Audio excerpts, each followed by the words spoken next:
நண்டு கொக்கை கொன்ற கதை. ஒரு பெரிய குளம் ஒன்று இருந்தது. அந்த குளத்தின் கரையோரத்தில் கிழக்கொக்கு ஒன்று விசனமுடன் ஒற்றைக் காலில் நின்று கொண்டிருந்தது. துள்ளிக் கொண்டிருந்த மீன்களில் ஒன்றுக்கு சந்தேகம் வந்தது. நம்ம சும்மா விடாதே, ஆனால் செயலற்று நின்றுள்ளதே என்னவாக இருக்கும் என்று. நமக்கே நின்று இராமல் அதன் முன் வந்தது. என்ன கொக்காரே, உன் ஆகாரத்தை கொத்தாமல் சும்மா நிற்கிறீர் என்றது. நான் மீனை கொத்தித் தின்பவன்தான். ஆனாலும் இன்னைக்கு எனக்கு மனசு சரியில்லைன்றது கொக்கு. மனசு சரியில்லையா? ஏன் என்றது மீன். அதை ஏன் கேட்கிறாய் என்று பிகு பண்ணியது கொக்கு. பரவாயில்லை, சொல்லுங்களேன். சொன்னால் உனக்கு திக்கென்றாகும். மீனுக்கு பரபரத்தது. சொன்னால்தானே தெரியும். வற்புறுத்தி கேட்பதாலே சொல்கிறேன். இப்பன ஒரு செம்படவன் இங்கே வரப்போறான் என்று இழுத்தது கொக்கு. வரட்டுமேன வரட்டுமே, உங்களை எல்லாம் ஒட்டுமொத்தமாக பிடித்துச் சென்று விடப் போகிறான். ஐயையோ, உடனே அம்மீன் உள்ளே சென்று விட்டது. சில நிமிடங்கள் ஆகியிருக்கும். பல மீன்கள் அதன் முன் துள்ளின. அது மட்டுமா? ஒட்டுமொத்தமாக நீயே எங்களையெல்லாம் அந்த அபாயத்திலிருந்து காப்பாற்றேன் என்று கெஞ்சின. அபாயம் சொன்னவனே உபாயமும் சொல்வான் என்று அவைகள் யோசித்து கொக்கிடம் உதவி கேட்டன. நான் என்ன செய்வேன்? என்னால் செம்படவனோடு சண்டை போட முடியாது. கிழவன் நான். வேண்டுமென்றால் உங்களை குளத்திலிருந்து வேறொரு குளத்துக்கு காண்டு போகலாம். அதனால் எனக்கும் இந்த தள்ளாத வயதில் பரோபகாரி என்ற பெயரும் வரும்.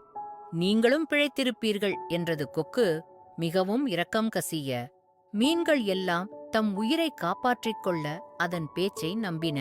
அபாயத்தை அறிந்து சொன்ன நீங்களே உபாயத்தையும் தெரிந்து சொல்கிறீர்கள். அப்படியே செய்யுங்கள் என்றன ஒருமித்த குரலில். கொக்குக்கும் கசக்குமா காரியம்? நடைக்கு ஒவ்வொன்றாக குளத்திலிருந்த மீன்களையெல்லாம் கவ்விக் கொண்டு போய் சில மீன்களைத் தின்று மற்ற மீன்களை ஒரு பாறையில் உலர வைத்தது.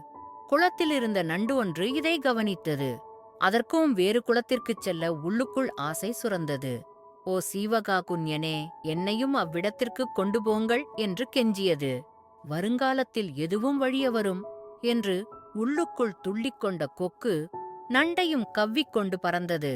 பறக்கும் பொது வழியில் மீன்களின் முள்ளுடல்கள் ஆங்காங்கே சிதறியிருப்பதைக் கண்டது நண்டு. அதற்கு பக்கென்றது. அத்துடன் வேறு நீர்நிலைக்கு கொண்டு செல்வதாக கூறி மீன்களைத் தின்றுவிடும் கொக்கின் வஞ்சகம் நண்டுக்குச் சட்டென்று புரிந்துவிட்டது. தன் நிலையும் அப்படித்தானா? உயிராசையால் நண்டுக்கு ஒரு உபாயம் தோன்றியது. வைரத்தை வைரத்தால் அறுப்பது போல் அதற்கு மூளை வேலை செய்தது. கொக்காரே, நீங்கள் என்மேல் இரக்கப்பட்டு எடுத்துக்கொண்டு வந்தீர்கள்.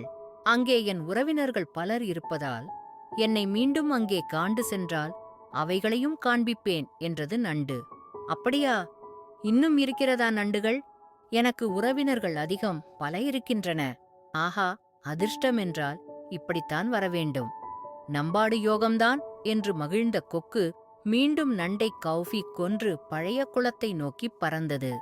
குளத்துக்கு நேராக வரும்போது அதுவரை மண்டு போலிருந்த நண்டு தன் கொடுக்கினால் கொக்கின் கழுத்தை 2 துண்டாக்கிவிட்டு குளத்து நீரில் விழுந்து உயிர் பிழைத்துக் கொண்டது. அபாயம் சொன்னவனிடமே உபாயம் கேட்ட மீன்கள் செத்தன. வஞ்சமனத்தானின் உபாயமும் அபாயமே என்றறிந்து கொன்றுவிட்ட நண்டு பிழைத்தது.